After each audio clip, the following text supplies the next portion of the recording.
Untuk pertama kalinya, Ibu Kota Nusantara di Kalimantan Timur dibuka untuk masyarakat umum pada Senin 16 September hari ini.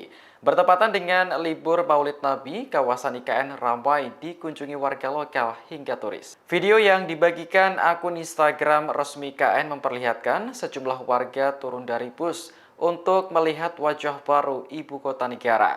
Warga pun langsung berfoto dengan latar belakang gedung-gedung tinggi yang sedang dibangun. Ada juga yang mencoba air keran siap minum di tengah panasnya sinar matahari.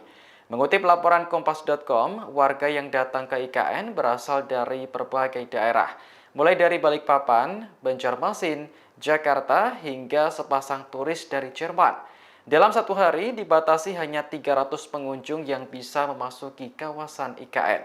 Ketua Satgas Pelaksanaan Pembangunan Infrastruktur IKN, Dani Sumadilaga mengatakan, masyarakat harus melakukan registrasi terlebih dahulu lewat aplikasi IKN Now.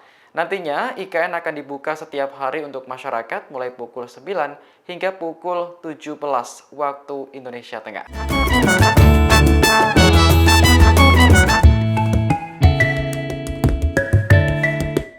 Download Tribun X sekarang, menghadirkan lokal menjadi Indonesia.